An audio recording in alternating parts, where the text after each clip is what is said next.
Hello and welcome to New Jersey Politics with Laura Jones. I am Laura Jones and we are so glad to have you here. As we gear up for one of the most anticipated elections in recent history, all eyes are on the presidential race. But today we're focusing on what hits home here in New Jersey. Beyond the national spotlight, there are some key races shaping up right here in the Garden State. We are going to break down the candidates, the stakes, and the issues that matter most to the voters here. And we've got a lot to cover, so let's get right into it with our guests. David Wildstein is the editor of the New Jersey Globe. Micah Rasmussen is the executive director of the Rebovich Institute for New Jersey Politics at Rider University. And Joey Fox is a congressional correspondent for the New Jersey Globe. Gentlemen, it's good to see you. It's so good to see you. Thanks for joining us. You too, Laura. Thanks for having us, Laura. Absolutely. Well, let's start with the U.S. Senate debate that we had between Republican Curtis Bashaw and Democrat Andy Kim. There was a moment in that debate that made national headlines when Curtis Bashaw experienced some type of episode live on the air. Let's take a look. And I think that we need to make sure that we are dealing with affordability in a sensible way.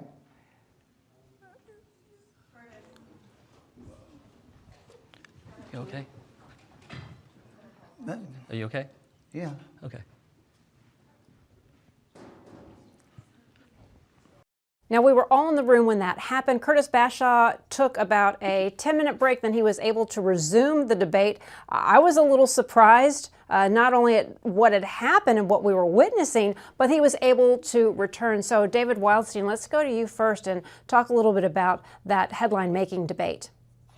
I mean, first of all, it was scary for all of us there to watch this happen. We didn't know what it was. It was clearly an issue, and thank God he's all right. And every candidate wants, especially a candidate that's running, a little behind right now. Everybody wants a viral moment in a debate. Curtis Bashaw, he got it. It just wasn't really the way that he wanted it. And Laura, I don't hope I would embarrass you by saying it. You really handled that like a pro. I mean, that was just well done, because we don't want a candidate's health issue to become a gotcha moment in the debate. And to have kept the cameras on and running and sort of going through that didn't do the public any good. It wouldn't have been fair to the candidate. And thank you for that, because you were just absolutely the pro that I've known for 25 years. Well, thank you very much. Well, and that was the thing. We simply didn't know what was happening. It was best to take a break. And when he came back, he said, listen, I got worked up about the question on affordability, and I simply didn't eat enough. So, Micah, let me get your take on this and, how he was able to come back and if you thought he kind of recovered. Yes, I do on the think. campaign trail, that is. No, I think he recovered that night, and I think he's recovered since then. He debated another time this week on Spotlight, and he debated the full 90 minutes with us. And so I think that's the best way to answer back any kind of questions that there might be. And so I think that was exactly what he needed to do. It was a scary moment. It was one that we will all obviously never forget. But once again, Andy Kim, just has this knack of being in the right place at the right time that allows him to show his human side. He comes over to the aid of Curtis Bashaw. He puts his hand on his arm. He asks him if he's okay. And this is really what we have come to expect from Kim.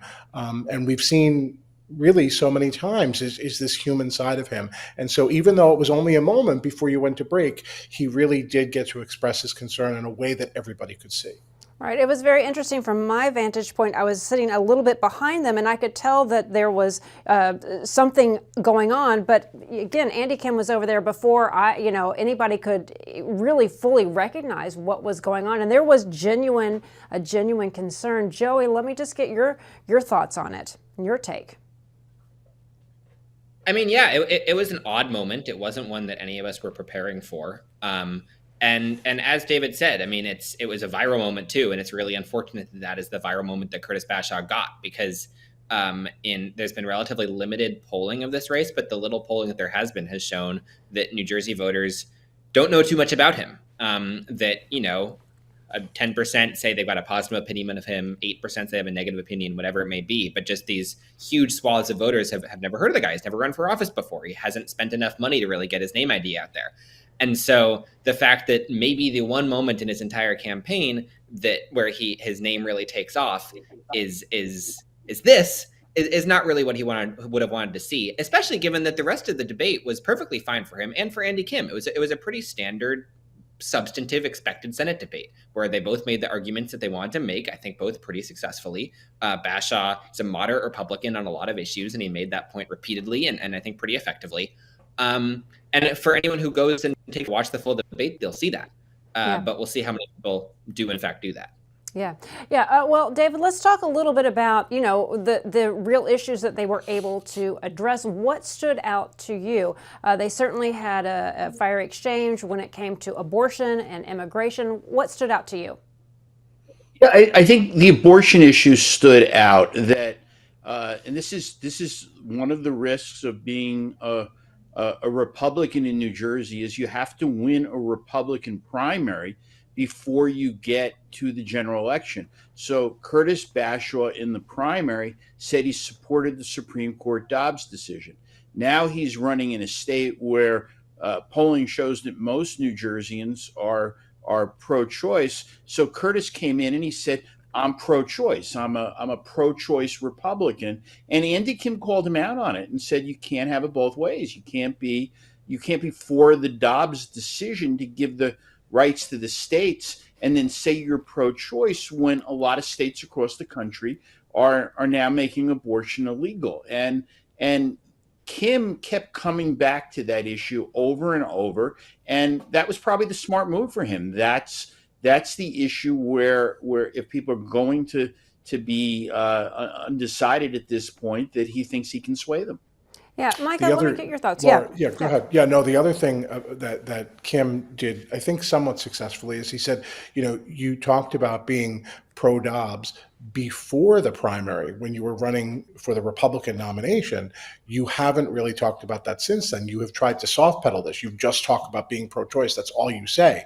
What happened to this Dobbs position that you were when you were seeking the Republican nomination? And I think he did that with some degree of success.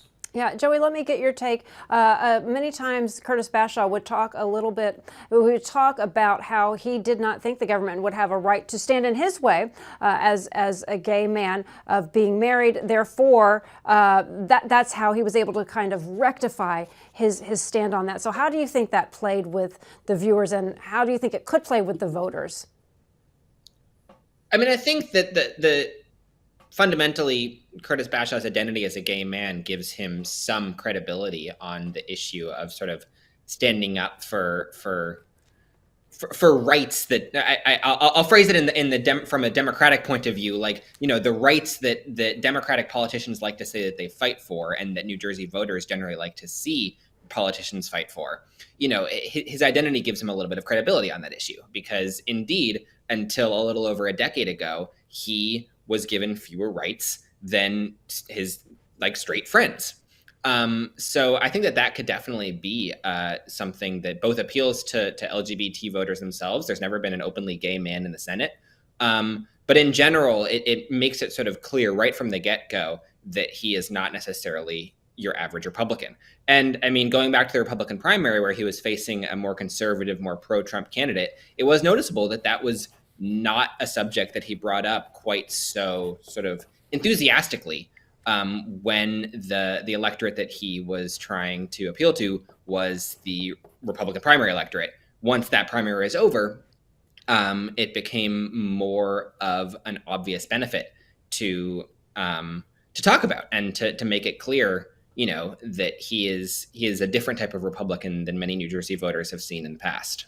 Yeah, you never know what's going to happen on live TV. And David, I want to go back to the primary election campaign where we were hosting primary election debates. We had one between Tammy Murphy and Andy Kim. We offered one to Curtis Bashaw, and he did not show up. So this was the first time he was debating, and it was actually the first time that both he and Andy Kim had met each other. So can you talk a little bit about those dynamics and how you think he did? Because he did not. We showed an empty chair.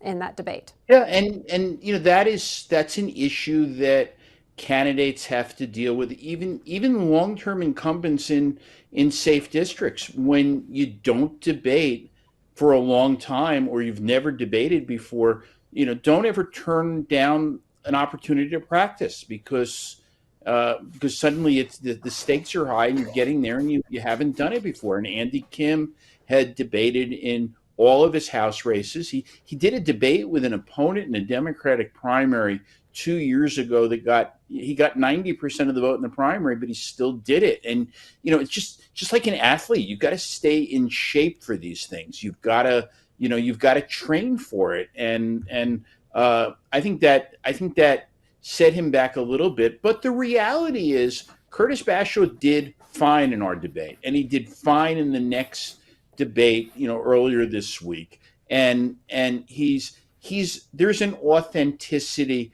to both of them, and you can't teach. And I know this from like my old days in a former life when I was running campaigns and recruiting candidates. And you can teach a lot of things. You can teach a candidate what to say, but you can't teach authenticity, and you can't teach charisma.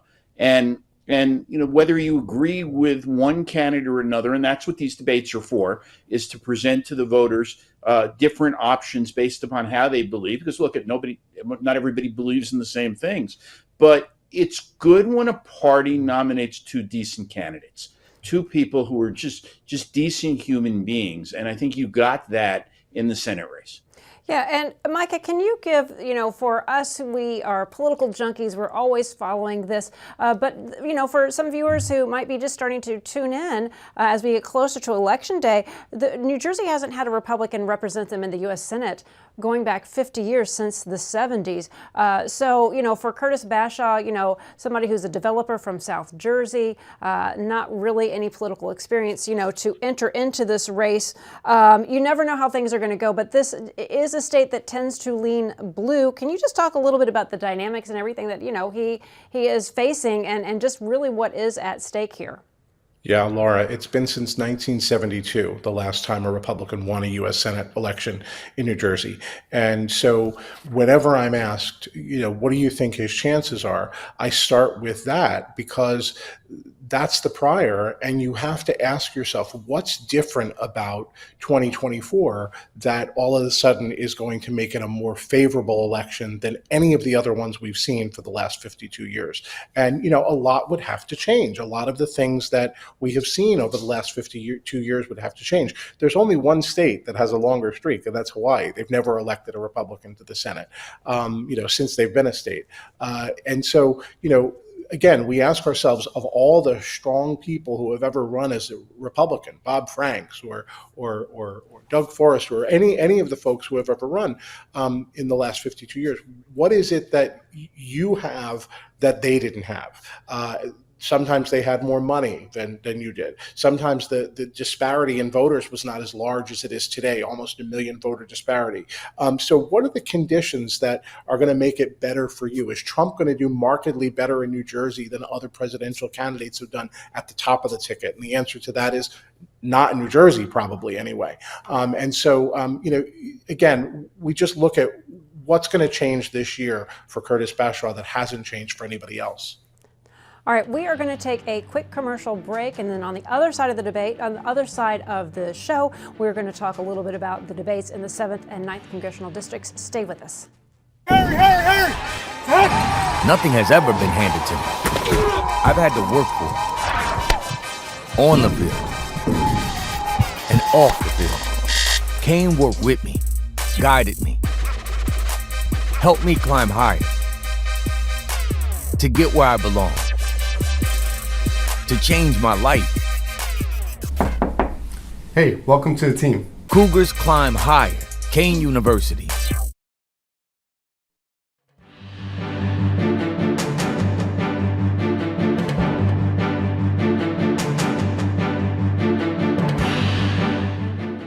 Welcome back to New Jersey Politics with Laura Jones, and we are talking about general election, which is coming up on November 5th. With us today is David Wildstein, editor of the New Jersey Globe, Micah Rasmussen, executive director of the Rebovich Institute for New Jersey Politics at Rider University, and Joey Fox, congressional correspondent of the New Jersey Globe. Well, we've been talking about the race for U.S. Senate, but let's talk a little bit about another race going on, New Jersey's 7th Congressional District debate. That's between the incumbent Republican Congressman Tom Kean Jr. and Democratic challenger Sue Altman. Now, this is a race that is really probably one of the closest races in the state. It's one that is watching on a national level. And during our debate that we hosted, we had some moments that went a little viral. Let's talk a little bit about, and we're going to start with showing video from a moment when Tom Kean went silent after this exchange with his opponent. Let's take a look. Yeah, Congressman, you just dodged the question. Mr. Rasmussen asked you a very specific question. Would you support deporting migrants? Yes or no?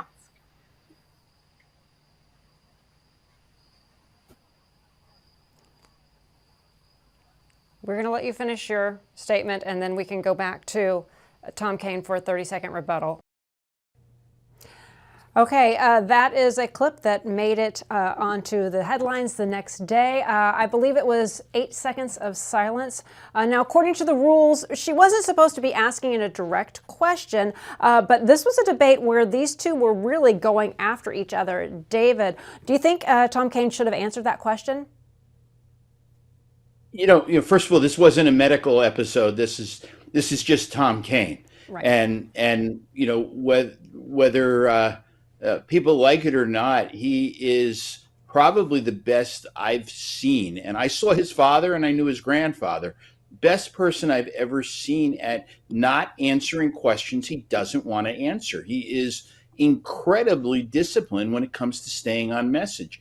You know, I see where he was coming from, which is, you know, there's an opportunity in the debate for each candidate to ask a question of their opponent.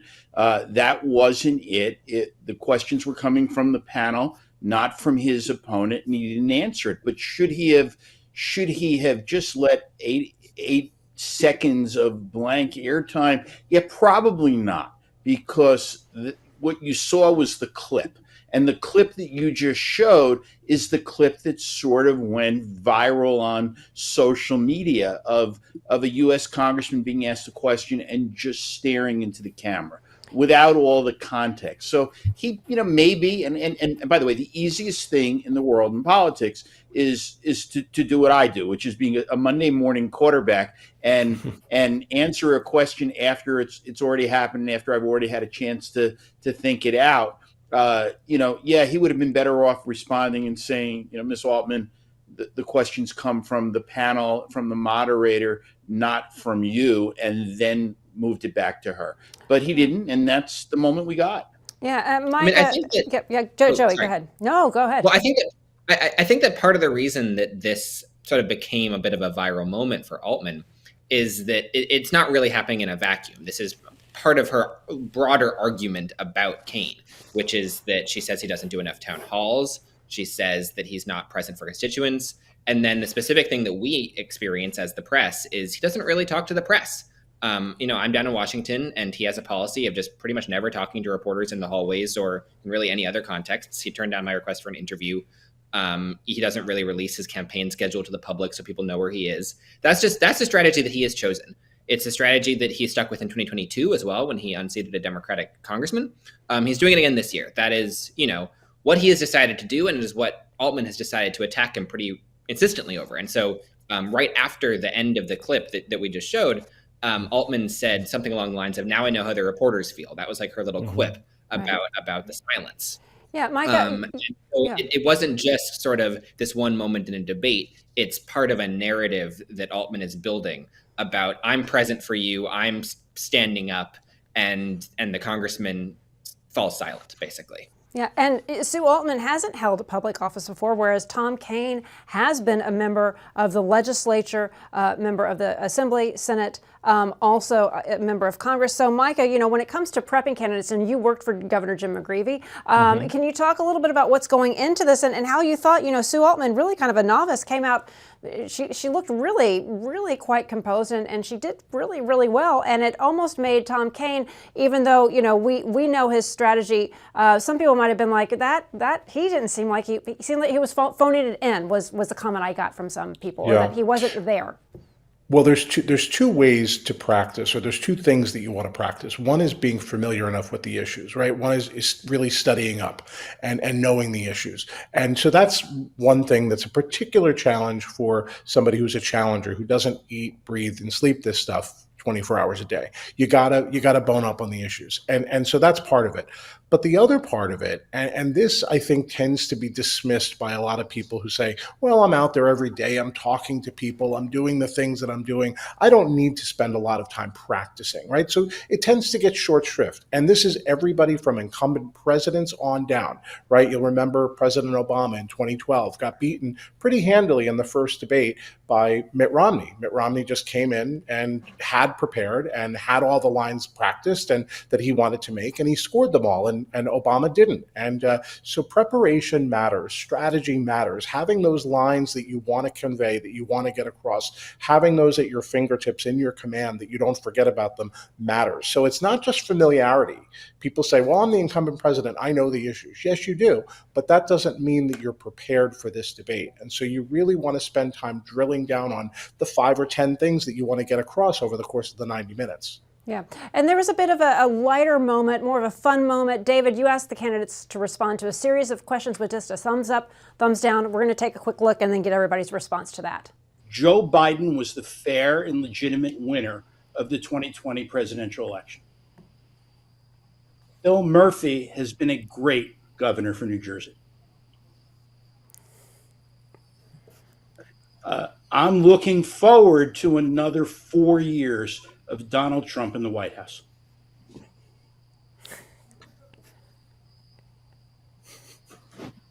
My party has done everything possible to help me win this election.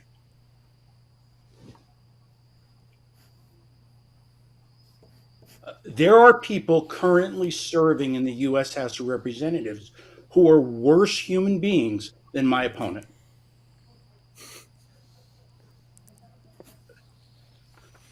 There is extraterrestrial life on a planet beyond Earth. Okay, that's when they really showed some personality. David, why did you add this section to the debate? It went really well. Some were skeptical. Some were skeptical. Yeah, and there were some disagreements. There was some common ground. I mean, who would have thought that Tom Kean, believes in life on another planet? I mean, and they showed some, what I thought was interesting is not just where they wound up, but in some cases how long it took them to get there. Sue Altman paused before she said Phil Murphy's been a great governor. Joey, what'd you think?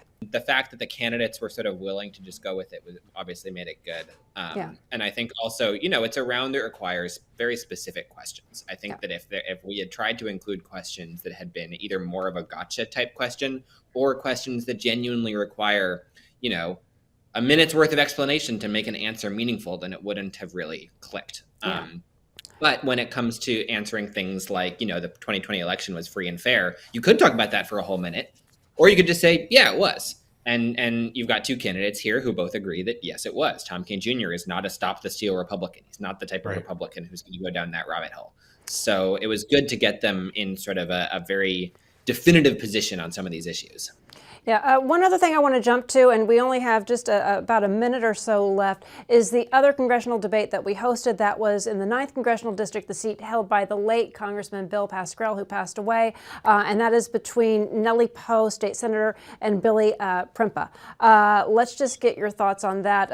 Let me go, David Wildstein. This is a race where Nellie Poe, because of the timing of when Congressman Bill Pascrell passed away, party insiders more or less picked who that they were going to get to have that seat. Can you talk briefly a little bit about that? Yeah, it's a sad and odd situation where an incumbent congressman died in August, and she died a week before the deadline to replace the candidates. And Senator Poe got in that race very quickly. She beat two other hugely competent candidates at a convention, and this is a Democratic-leaning district. And these two candidates, Billy Prempa, a very conservative Republican, was making his third run against Bill Pascrell. Now it's a new race for him, and these two are, this is a liberal and a conservative. This is a choice between very much right and very much to the left, and voters have a choice to make now about who they want to be their next congressman. This seat's been, this is the first new congressman since the 1990s. Micah Rasmussen, I'm going to give you the final word here on this and this show today too. This was another one where neither candidate had debated before, and I thought maybe neither one was as polished as they could have been because it was something they were not used to. In Poe's case, she's been in office a long time. She hasn't done this before. She probably didn't need to accept this invitation, right? She's in a somewhat safe district, but she did. She played along. I thought she made all of her points. She certainly didn't do any damage to herself. Prempa came out and he made a lot of the ideological points that he really believes in. I don't think anybody really helped themselves or hurt themselves, but it was a good thing that you give the voters the opportunity to see more about you, to learn more about you. And that's really what we're trying to do here with these debates. All right, well, that is going to have to do it today. Joey, Micah, David, thank you so much for your time today. And we thank you for watching as well. I'm Laura Jones. We look forward to seeing you back here next time.